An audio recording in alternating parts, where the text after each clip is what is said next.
श्री स्वामी समर्थ. स्वामींचा आशीर्वाद या चॅनेलमध्ये आपले स्वागत आहे. स्वामी आपल्या सर्व चांगल्या इच्छा पूर्ण करत ही स्वामींच्या चरणी प्रार्थना.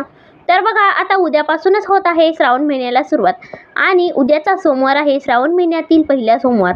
तर बघा, या श्रावण महिन्यामध्ये भगवान शिव यांच्या विविध सेवा आणि उपाय केले जातात. तर बघा, या श्रावण महिन्यामध्ये भगवान शिव यांची आपल्याला सेवा करायची असते. त्याचबरोबर बघा, भगवान शिव हे भोले सांब आहेत. त्यांची कुठलीही मनापासून सेवा केली तर नक्कीच आपल्या सर्व इच्छा आणि मनोकामना पूर्ण होतात. तर बघा, या शिवलीलामृताचे पठण जर तुम्ही या श्रावण महिन्यामध्ये केले तर भगवान शिव आपल्यावर लवकर प्रसन्न होतात. या श्रावण महिन्यामध्ये जरी आपल्याला वेगवेगळ्या सेवा करणे शक्य नाही झाले तरी या श्रावण महिन्यामध्ये आपल्याला भगवान शिव यांची ही प्रभावी सेवा करायची आहे. तर या श्रावण महिन्यामध्ये शिवलीलामृताचे पठण कसे करावे, त्यांचे पारायण कसे करावे आणि त्याचबरोबर त्यांचे नियम आणि अटी या संपूर्ण माहिती आपण आजच्या व्हिडिओमध्ये पाहणार आहोत. तर व्हिडिओ नक्की शेवटपर्यंत पहा. श्रावण महिन्यामध्ये भगवान शंकरांना प्रसन्न करून आपली मनोवांछित इच्छा आणि फळप्राप्ती करून घेण्यासाठी शिवशंकरातील सर्व प्रभावी सेवा म्हणजे शिवलीलामृत ग्रंथाचे वाचन. आणि बघा, या श्रावण महिन्यामध्ये आपण जर भगवान शिव यांच्या मनापासून काही सेवा केल्या तर भगवान शिव आपल्यावर लवकर प्रसन्न होतात. त्याचबरोबर बघा, हा श्रावण महिना सर्वात पवित्र महिना मानला जातो आणि या श्रावण महिन्यामध्ये आपण जितक्या जास्त सेवा करतो तितक्याच लवकर आपल्याला फळाची प्राप्ती होते असे सुद्धा म्हटले जाते. तर आपल्या हिंदू धर्मामध्ये श्रावण मासाला खूप महत्त्व आहे. या श्रावण मासामध्ये अनेक सण वार येत असतात. त्याचबरोबर बघा, हा श्रावण मास भगवान शिव यांना समर्पित आहे. म्हणूनच या श्रावण महिन्यामध्ये आपल्याला भगवान शंकरासाठी आणि आपल्या ज्या काही मनोवांछित इच्छा असतील किंवा तुमच्या काही अडचणी असतील किंवा तुमच्या ज्या काही इच्छा मनोकामना असेल त्यासाठी आपल्याला हे शिवलीलामृत ग्रंथाचे पठण करायचे आहे. तर बघा, तुमच्या मनामध्ये जर हे शिवलीलामृत ग्रंथाचे पारायण करण्याची इच्छा असेल तर आपल्याला सकाळी उद्या लवकर उठायचे आहे. कारण उद्या श्रावण महिन्यातील हा पहिला सोमवार आहे आणि उद्यापासूनच श्रावण महिन्याला सुद्धा सुरुवात होणार आहे. म्हणूनच बघा, जर तुम्हाला ही इच्छा असेल शिवलीलामृत ग्रंथाचे पठण करायची तर सकाळी तुम्हाला लवकर उठायचे आहे. आणि जर तुमच्या घराच्या आसपास भगवान शिवांचे मंदिर असेल तर त्या मंदिरामध्ये जाऊन भगवान शिव यांची आपल्याला पूजा करायची आहे, मनोभावी त्यांची सेवा करायची आहे. आणि आपल्याला भगवान शिव यांना सांगायचे आहे की आजपासून शिवलीलामृत ग्रंथाचे मी पठण करणार आहे आणि तुमची नेमकी इच्छा काय आहे आणि ते तुम्ही कशासाठी पठण करणार आहोत हे देखील शंकरांना सांगायचे आहे. त्यानंतर बघा, आपल्या घरामध्ये भगवान शंकरांची आपल्याला पूजा करायची आहे आणि पूजा झाल्यानंतर भगवान शंकरांसमोर आपल्याला तुपाचा दिवा लावायचा आहे, त्यांची पूजा मांडायची आहे आणि आपल्याला या शिवलीलामृत ग्रंथाचे पठण करायचे आहे. तर बघा, त्याचबरोबर कुठलीही सेवा चालू करत असताना आपल्याला प्रथमतः संकल्प करायचा असतो. तर संकल्प म्हणजे काय, तर आपल्याला जी काही आपली इच्छा असेल किंवा तुम्ही जी सेवा करणार असाल ती नेमकी कुठल्या कारणासाठी करायची आहे, तुम्हाला किती दिवसाची करायची आहे आणि त्याचबरोबर तुमची इच्छा काय आहे हे सर्व त्या संकल्पामध्ये आपल्याला सांगायचे असते. तर बघा, प्रथमतः आपल्याला संकल्प करून घ्यायचा आहे आणि त्यानंतर पारायणाला सुरुवात करायची आहे. तर बघा, जर तुम्हाला 1 दिवसाचे पारायण करायचे असेल तर बघा, तुम्ही 1 दिवसाचे पारायण देखील करू शकता.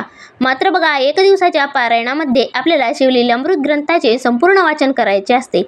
तर या शिवलीलामृत ग्रंथामध्ये 1 ते 15 अध्याय आहेत.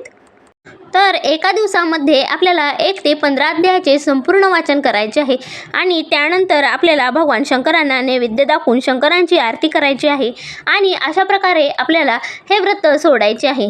तर बघा, अशा प्रकारे आपल्याला 1 दिवसाचे पारायण जर तुम्हाला करायचे असेल तर 1 दिवसाचे अशा प्रकारे तुम्ही पारायण करू शकता. आणि त्याचबरोबर बघा, 7 दिवसांचे सुद्धा तुम्ही पारायण करू शकता. तर बघा, 7 दिवसाचे पारायण कसे करावे, तर सोमवारपासून आपल्याला पारायणाला सुरुवात करायची आहे. तर बघा, या ग्रंथामध्ये 15 अध्याय आहेत. तर बघा, सोमवारपासून चालू केल्यानंतर आपल्याला दररोज 2 या क्रमाने आपल्याला हे अध्याय वाचायचे असतात. तर सोमवारी 1 ते 2 अध्याय, मंगळवारी 3 ते 4 अध्याय आणि बुधवारी 5 ते 6 अध्याय, गुरुवार, शुक्रवार आणि शनिवारी असे 2-2 अध्याय करून आपल्याला हे अध्याय वाचायचे आहेत. आणि रविवारी बघा 13 आणि 14 अध्याय वाचायचे आहेत. आणि त्याचबरोबर बघा, रविवारी आपल्याला 14 अध्याय पूर्ण झाले आणि आपण रविवारी 15वा अध्याय सुद्धा वाचू शकता. तसेच बघा, हा शेवटचा 15वा अध्याय तुम्ही रविवारी रात्री वाचलात तरी चालेल. रविवारी रात्री शंकरांना नैवेद्य दाखवावा, तेच पारायणाचे उद्यापन समजावे. तर बघा, अशा प्रकारे 1 ते 7 दिवसांचे हे पारायण करावे.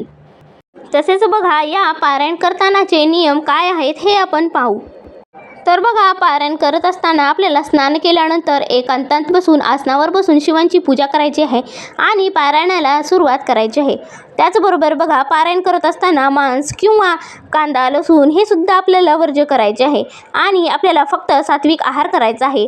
पारायण काळामध्ये तुम्ही दूध आणि फळे सात्विक आहार करावा. त्याचबरोबर बघा पारायण करत असताना दिवा किंवा समई ही तेवत असायला हवी आणि त्याचबरोबर बघा आपण पारायण करत असताना आपल्याला ब्रह्मचर्याचे सुद्धा पालन करावे लागते. तसेच बघा आपली दररोजचे वाचन झाल्यानंतर आपल्याला दररोज 108 वेळा ओम नमः शिवाय या मंत्राचा जप करायचा असतो. तर बघा अशा प्रकारे काही नियम आणि अटी पाळून आपल्याला हे शिवलीलामृत ग्रंथाचे पठण करायचे असते. तर बघा अशा प्रकारे जर तुम्ही हे शिवलीलामृत ग्रंथाचे पठण केले तर नक्कीच आपल्या सर्व इच्छा मनोकामना पूर्ण होतात. त्याचबरोबर बघा सर्व गंडांतरे रोग मृत्यू पाप ऋण आणि दारिद्र्य यासारखे सर्व संकटे दूर होतात. कोडासारखे असाध्य रोगसुद्धा या पारायणाने दूर होतात. त्याचबरोबर बघा आयुष्य धन आणि संतती वाढते. तर बघा अशा प्रकारे या श्रावण मासामध्ये भगवान शिव यांची ही प्रभावी सेवा केल्याने नक्कीच भगवान शिव आपल्यावर लवकर प्रसन्न होतात.